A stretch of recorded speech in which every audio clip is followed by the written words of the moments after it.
welcome to Valley Newsline for the week of January the 14th, 2007. Hello, I'm your host, Ron Whitlock.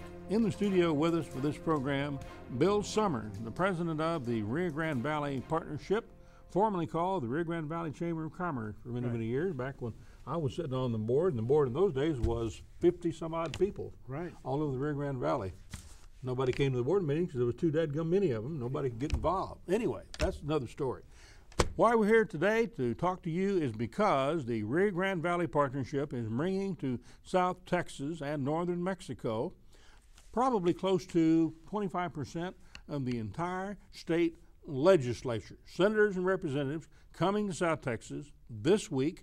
We want to involve you in that, tell you all about it, tell you how you can be involved in making sure that this very important thing happens for South Texas. And Bill Summers is going to tell you and I both how that happens and how you can be involved and how I can be involved. But first of all, we want to talk about another thing that's going to be taking place this week. The mayors of our communities along the border, some of our county judges, going to meet with Secretary Michael Chertoff in the nation's capital, in Senator Hutchinson's office, with a private meeting.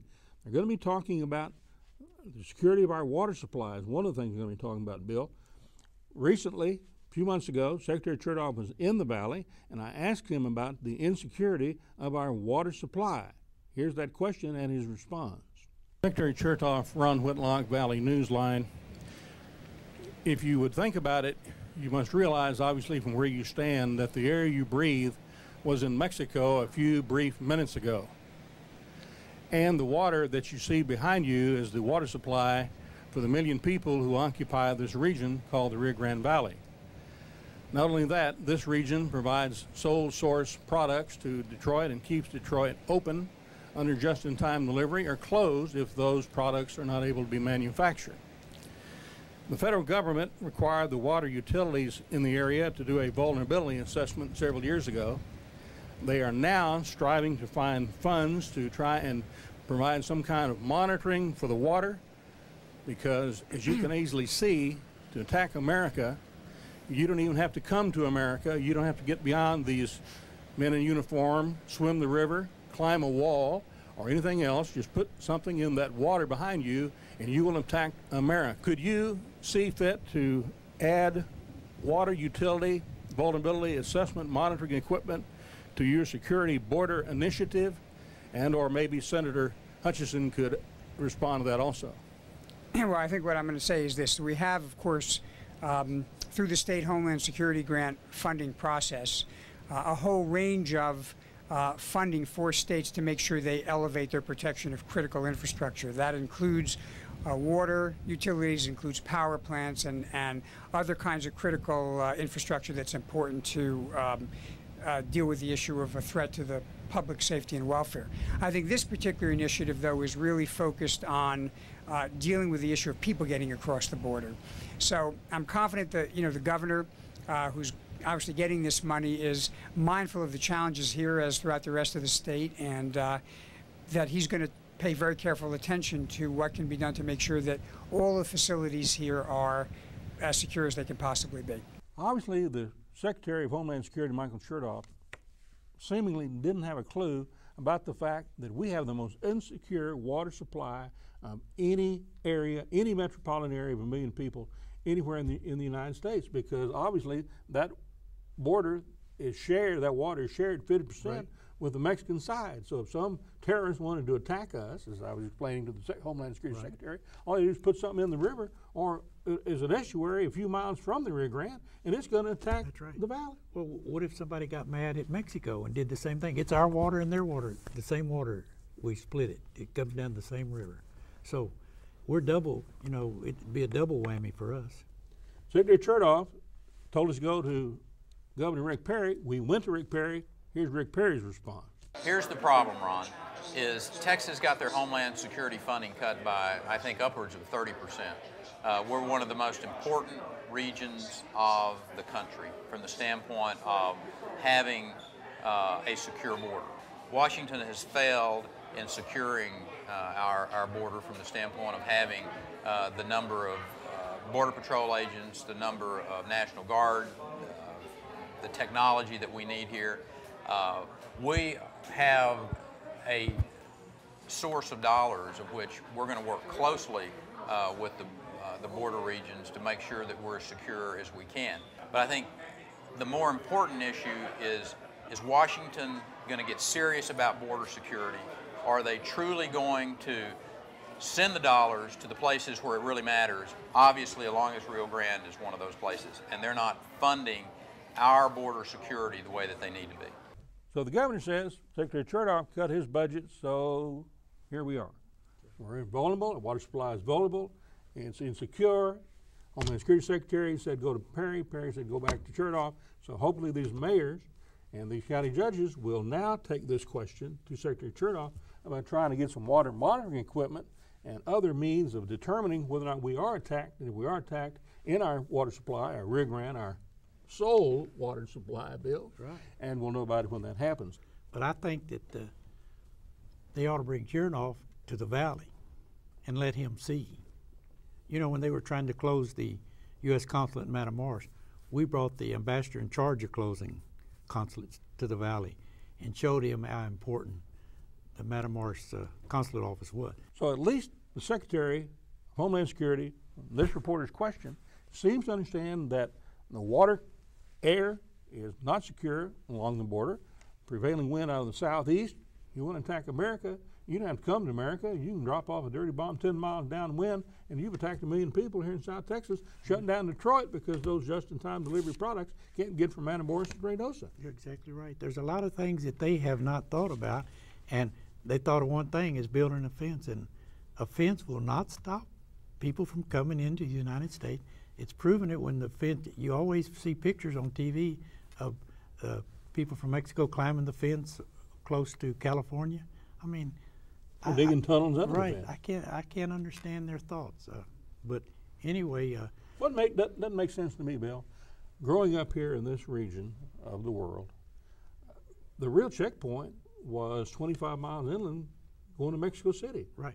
The real checkpoint for the Mexican people going into the United States, going into Texas, was at Cerrita and at Encino. That's right. Some 25, 30 miles into the ranch land area. That's where we need to be really stopping commerce and traffic, is at those traditional checkpoints. Right. And they've been traditional for how long? Oh, many, many years. But all of my life. That's right. And that's a long time.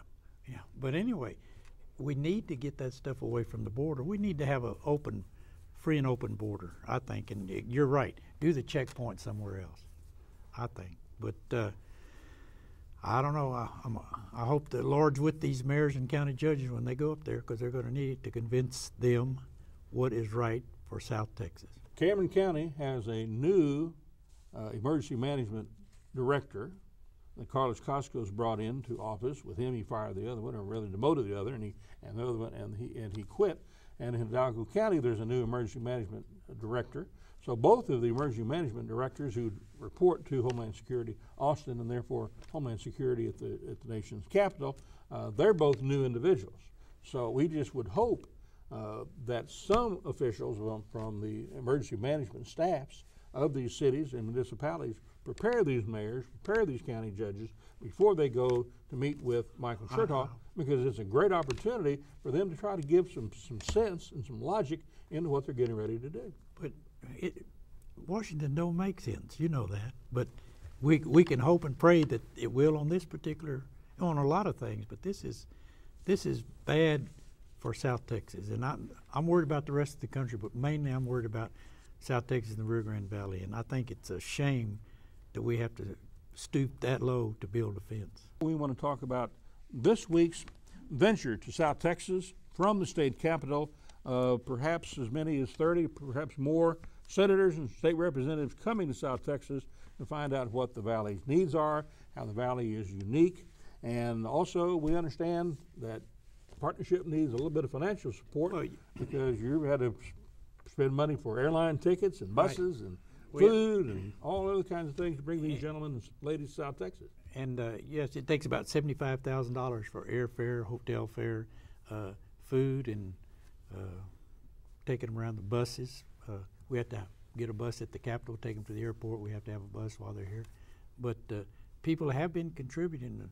our good old standbys, but we need a little bit more, because I feel we might have a chance to have Speaker Craddock come, and if we do, more of the legislatures will come down this next week, and so we'll need more rooms and more airline tickets. So I think this is going to be a good trip. We're going to be mainly in Hidalgo and Starr County this year.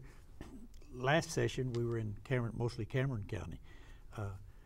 That's traditional. You swap from one to the valley. Yeah, we used to go to the whole valley the 4 days, but it's so big now. It's growing like a weed, and so we have to separate it. But we're going to start out. We're going to land in Harlingen and then come to Weslaco, where Armando Martinez's district, and then we'll go to McAllen and the McAllen Chamber in the city of McAllen, and EDC are having a big shindig that evening.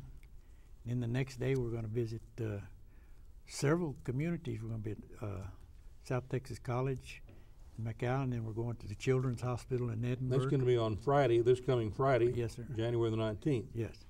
And then we're going to go to the towns of Alamo, and we're going to the food bank. You know, I didn't know that the food bank used prisoners at a certain time of the day from the county to pack the food. We're going to visit there, and I think it's the Second Chance program. That's what they call it. Mm-hmm. And then we're going to go to San Juan, and then we're going. My hometown. You were home. No wonder it hadn't grown. No. But you know, the next day we're going to go to the finest and most up-to-date packing shed in the United States. Rio Queen Citrus. Right. And then we're going to travel to Sullivan City and the Los Alamos Ferry. Right, and then we're going over to Rio Grande City and have a little fiesta with Ryan Guillen is the state rep from over there, and the people of Rio Grande City are going to host us. Then that evening we're coming and we're going to cross the bridge in Reynosa, and we hope that the Governor Eugenio Fernandez is going to meet us at the middle of the bridge, along with the Mayor of Rio Bravo and the Speaker of the House of the state of Tamaulipas, and we will be there, and then we'll go across for according to your itinerary that I have in front of me, that's going to be atop the Weslaco Progreso International Bridge for the Fiesta de Hermandad. Yeah, that's the Progreso Fiesta, Bridge. The Fiesta of Brothers of Texas and Tamaulipas is what it is. It's going to be in the Progreso Bridge, not the Reynosa Bridge. Right. Did I say Reynosa? Yes. I'm very sorry. Excuse me. You know, you get my age, your age, we forget things sometimes. But Old timers. Old timers, yes, yeah. But it's going to be a good trip. Now, they're building a desalinization plant around the Port Brownsville port, and it's going to take care of water from the Gulf, seawater. And that's going to be Sunday. It's going to be on the itinerary Sunday. Right. And then all of these senators, all of these state representatives from around Texas, coming to South Texas. Right. As long as the partnership has enough money to pay for the airline tickets and all of that. That's $75,000. Understand you're short, so let's get it all out there. How much are you short, Bill? How much money do you need? We need about $25,000 more dollars. $25,000 more dollars. Yes. Well, we need to look into the camera and say, the Valley Partnership. Which camera do you want me to look at? Look into that one. Let's just give him the camera. Turn the camera on Bill. Let him pitch for the money. We would really appreciate some donations to help us bring the legislature to the Rio Grande Valley. You might not think 25 or 30 legislature means a lot, but how much would you have to pay a lobbyist to be able to talk to 25 or 30 legislatures? And you wouldn't be able to talk to that many at one time, and you wouldn't be able to have them in your town. $150,000, that's the minimum fee to hire a lobbyist on one issue to tout your issue before the legislature in office. $150,000. That's it for one issue. Man, why we've been sitting around all these years? We need. All you're talking about is $25,000. We need more. We need $25,000 more. Yes. And you need that this week. We need it. Yes, by Wednesday. By Wednesday. Yes. And that's 3 days from now. That's right. That's right. Now, why is it important, Bill? Now, I happen to know, having covered the legislature and covered what we've been talking about with educational funding in particular, that the $2 billion we get out of Austin employs most people in South Texas. Right, so education, you're right. Most of your friends and neighbors, and possibly you and your family members, if you're employed, you're probably employed by a school district. That's right. So not only is education important, but if you are employed, or your friends are employed, your neighbors are employed, they're probably employed by a school district as a teacher, as a custodian in some area of a public school here in the Rio Grande Valley. So if We you need, we need their help in education. We need them to see our water needs. The valley, there's a lot of water needs we need. Our medical needs for indigent health care. We need them to come down and see what we're facing here. What's happening to us is good with the people coming in from Mexico to help us, but we need help. We need help in the Rio Grande. And the valley's one of the fastest growing places in the United States, and I'm so proud to be here. In the bottom of the screen, we're going to show you exactly how you can contact the Rio Grande Valley Partnership by either email or by delivering a check to them. We're going to have the address there, the phone number there, so you can find out and figure out how you want to be perhaps involved as an individual or a business here in the Rio Grande Valley to support the visit to our area of the entire legislative delegation from Austin, as many that will come.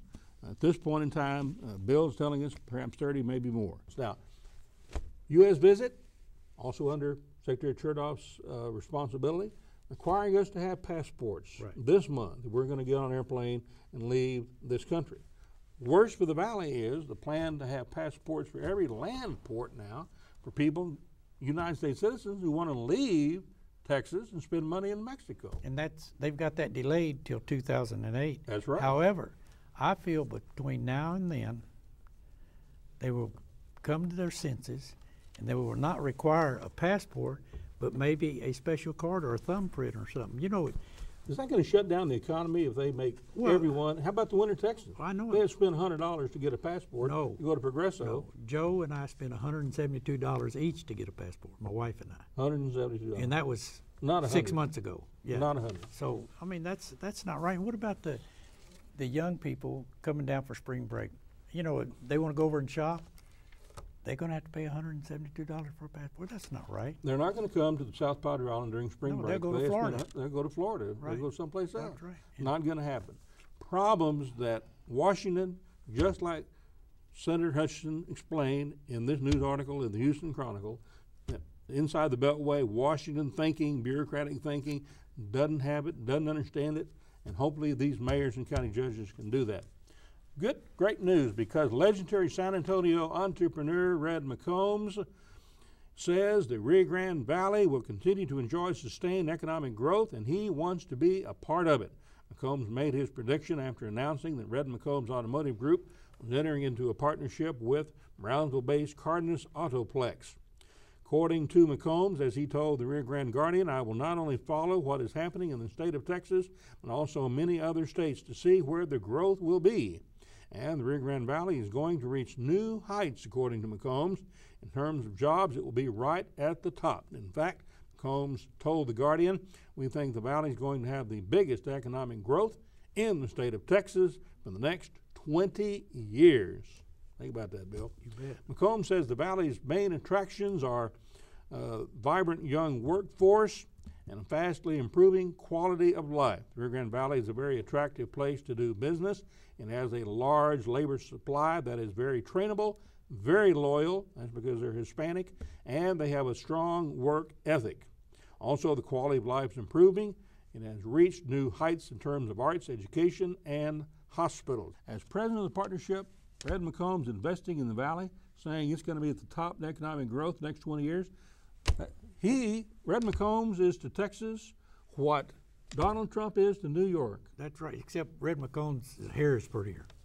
And Red McCombs is a fantastic man. You won't see him getting on television fighting back and forth with some old guy. Spying people. Yeah, but this man is I've met this man, and he's a down-to-earth, honest man, and he's going to be a great asset to the Rio Grande Valley. Now, at the state capitol, the Valley votes for Craddick. Corpus Christi votes against Craddick.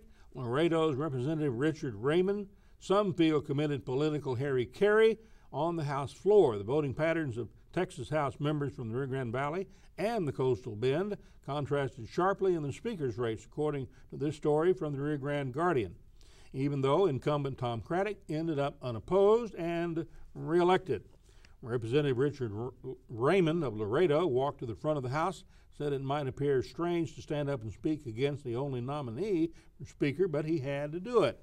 Over the weekend, Raymond had switched alliances to Pitts, who was running against Craddock for a time. Pitts, the chairman of the Appropriations Committee, at least he was till he ran against Craddock. We've not heard yet exactly how quickly he's going to be replaced as chairman of Appropriations, but I would think we could expect that to occur. Raymond said he had offered to help Craddock look better if he would make the process better. Prove me wrong, Mr. Speaker. Raymond said, prove me wrong. All the 8 Valley members, 7 voted for Craddock. The only exception was Juan Escobar of Kingsville and Rene Olivera of Brownsville. You were there, Bill. Man, it was a tough afternoon. It lasted for 5.5, 6 hours. And today when I saw the speaker, he looked really tired, and I don't blame him. And he might come down here to the trip. And he's the Speaker of the House again, and he deserves the honor and the. I just want to say, when Representative Pitts made his last talk, he was humbled, and he was a great man. It came from his heart, and what he wanted to do was get the House back together, because it split a little bit for a while there, and he did a great job, and really proud of him. Does the Speaker of the House, Craddock, is he a man that the Valley owes a little bit of thanks? Because I don't recall ever having had 3 members of the Valley delegation as members of the Appropriations Committee, but we do have 3 members now. We did have, yes, yeah, yes, and that's rare that we'd have 3 from the Valley, and he made some good Valley appointments. Keno Flores on licensing, and then I think I think he's gonna come back and do the same thing again for us. Thank you for joining us, telling us about your legislative tour coming to the Valley this week. Thank you for joining us. Till next time, adios.